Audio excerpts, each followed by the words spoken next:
Allez, la soirée se poursuit sur les ondes de Variance FM et il est grand temps d'accueillir la dernière invitée de la soirée. Et il s'agit d'Andrea et elle va nous présenter Verre d'art. Bonsoir Andrea. Bonsoir. On est ravis de vous avoir au micro de Variance FM, c'est un plaisir. Plaisir partagé. Eh bien écoutez, j'ai plein de questions à vous poser sur ce que vous proposez.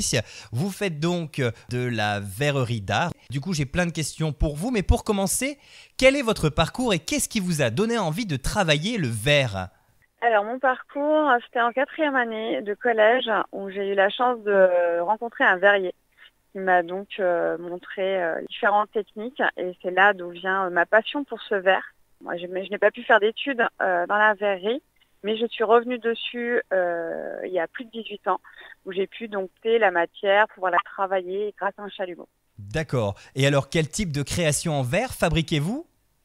Alors, je crée des accessoires pour les cheveux, des bijoux, des accessoires de loisirs créatifs et de l'art de la table. Ah oui, d'accord. Donc effectivement, des catégories assez différentes les unes de les autres pour les coups. Tout à fait, oui. D'accord. Et du coup, quelles sont les matières premières que vous utilisez pour donner vie à ces créations ? Alors moi, j'utilise le verre non recyclable, donc tout ce verre que vous êtes censé mettre soit dans la poubelle ordinaire, soit en déchetterie, qui finira fatalement enterré. C'est ce verre-là que je récupère et que je recycle individuellement grâce à mon chalumeau. Ah oui, bah écoutez, c'est une superbe démarche éco-responsable et c'est plutôt chouette parce que bah voilà, des débris de verre, on en a tous et toutes et c'est plutôt bien de pouvoir les réutiliser en soi. Et de quelle manière travaillez-vous ce verre ? Quelles sont les techniques que vous utilisez ? Alors moi, j'utilise la technique du filage de verre au chalumeau. Donc je travaille vraiment que avec un chalumeau, d'accord ? Je n'ai rien d'autre, j'ai pas de four comme les souffleurs de verre ou les verriers. Donc je le file, je l'étire ou je le souffle. D'accord, oui, donc en fait c'est assez similaire à un travail de souffleur de verre, sauf que là effectivement vous êtes sur des objets beaucoup plus petits pour le coup. Tout à fait, c'est vraiment du minimaliste. Et oui, et il faut de la patience, ce que je n'ai pas pour ma part, pour le coup. Tout à fait. Et lorsque vous travaillez du verre, est-ce qu'il vous arrive de changer sa couleur ou sa composition ? Non, absolument pas. Je prends vraiment le verre tel que je l'ai récupéré et je viens le travailler, mais à aucun moment je n'introduis d'autres composants. D'accord, ben vous avez raison puisque je suppose que ce verre a déjà des propriétés, des couleurs et que vous souhaitez retrouver par la suite. Tout à fait. Oui, on a quand même un sacré panel de couleurs, donc le fait de pouvoir garder la couleur initiale, c'est quand même un plus, puisque plus on va rajouter de composants dedans, plus on va dénaturer. Déjà, il y a énormément de verres avec des compositions bien spécifiques, limite toxiques.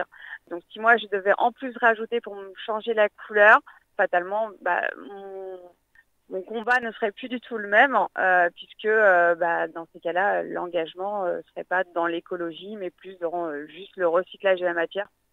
Et alors, est-ce qu'il vous arrive de mélanger le verre avec d'autres matières lorsque vous créez des bijoux ?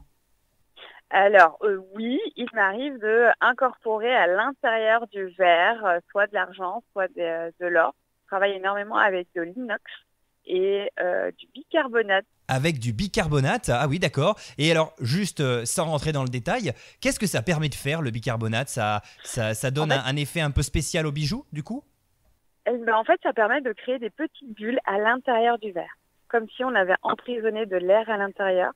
Ça fait vraiment des petites bulles à l'intérieur du verre. Ah oui, d'accord. Bah écoutez, ça, je trouve que c'est une technique assez originale et pour le coup, je ne savais pas que ça pouvait donner un tel résultat. Et est-ce que parfois, dans vos bijoux, on retrouve autre chose que du verre ? Est-ce que vous mettez par exemple du cuir peut-être ? Oui, tout à fait. Je recycle aussi une grande partie de cuir que j'arrive à récupérer grâce à des clients qui m'apportent des vieux sacs à main, des vieux manteaux, des vieilles chaussures. Et c'est ce qui me permet de pouvoir faire des créations vraiment en cuir recyclé et verre. D'accord, bah écoutez, c'est une belle démarche, comme on le disait tout à l'heure, et c'est bien de se diversifier aussi, comme ça on plaît à un plus large public pour le coup. Tout à fait, oui. Et est-ce qu'on peut éventuellement vous fournir de vieux objets en verre ou peut-être des objets brisés afin que vous les transformiez ? Oui, tout à fait. il est vrai qu'on a tous dans nos familles des objets en verre qui sont transmis de génération en génération et souvent on ne sait pas trop comment l'utiliser, quoi en faire et oui, on peut me l'apporter et dans ces cas-là, oui, je ferai une création spécifique avec ce verre-là pour la personne. Donc ça, il n'y a vraiment aucun souci. Alors ça va peut-être faire rire pas mal de monde, mais la dernière nouveauté, c'est de recycler le verre de lunettes, la première paire de lunettes de son enfant. Ça, c'est possible et d'en créer un bijou. D'accord, bah c'est une démarche originale pour le coup. Et puis c'est vrai qu'utiliser le verre des lunettes, pour le coup, on s'attend pas à ça, tout à fait. Et alors, derrière certaines de vos créations, est-ce qu'il y a un message que vous souhaitez faire passer ? Un message, oui, qu'il faut arrêter de le jeter. Arrête d'enterrer ce verre qui est juste une matière noble, magnifique, et qu'effectivement on peut le transformer, lui donner une seconde vie sans aucun souci. D'accord, en tout cas c'est un très beau message de votre part et je crois que vous avez même créé certaines collections pour des causes solidaires et engagées, si je dis pas de bêtises. Tout à fait, j'ai créé les boucles d'oreilles Muguet, le Muguet éternel, au profit de Enfants Cancer Santé. C'est-à-dire qu'à chaque fois que je vends une paire de boucles d'oreilles Muguet, j'ai 20% de la vente qui sera reversée à Enfants Cancer Santé. Eh ben écoutez, bravo à vous, franchement c'est une belle idée et surtout vous faites très bien de proposer cette gamme de bijoux là. Et est-ce que vous avez déjà été tenté pour travailler avec d'autres artistes ou d'autres artisans pour créer des bijoux ou d'autres objets peut-être en verre ?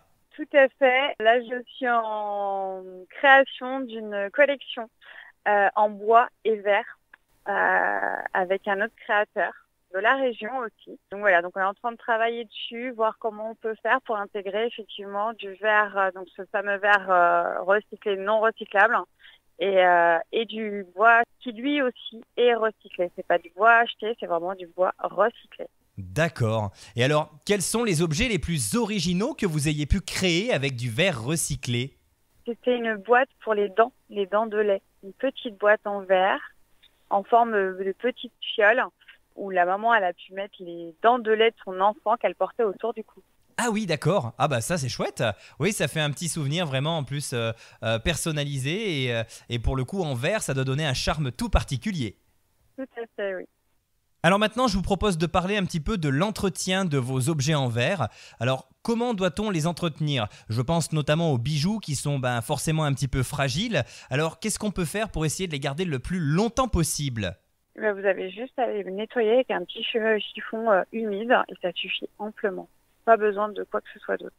D'accord. Et alors pour les accessoires du quotidien dont vous avez parlé tout à l'heure, c'est la même chose ? Un petit chiffon suffit pour le coup ? Tout à fait, oui. C'est bon à savoir parce qu'évidemment, on évite de mettre les objets dans des machines pour ne pas les abîmer, évidemment. Donc, il faut tout faire à la main. Ça reste du verre et c'est très fragile. Écoutez, en tout cas, on était ravis de vous avoir avec nous, Andrea. Alors, j'ai une dernière question à vous poser très importante. Où peut-on vous retrouver ? Est-ce que vous avez une page Facebook, un site internet, peut-être même des lieux dans lesquels on peut vous rencontrer facilement ? Évidemment, vous serez à la fête médiévale, ça, on n'en doute pas. Mais par contre, vous pourrez peut-être être sur d'autres événements dans les prochaines semaines. Tout à fait. En fait, j'ai effectivement une page Facebook, j'ai une page Instagram et j'ai effectivement aussi un site internet et on a un petit onglet Expo où vous pouvez retrouver toutes les dates où je suis régulièrement, tout au long de l'année.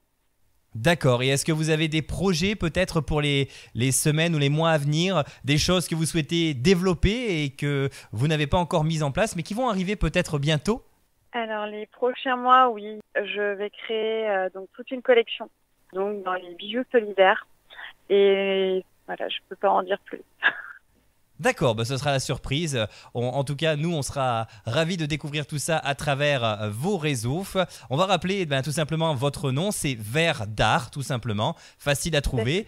Et puis évidemment, on vous remercie Andrea, on vous souhaite une belle continuation et on vous retrouve à Châteldon les 7 et 8 juin.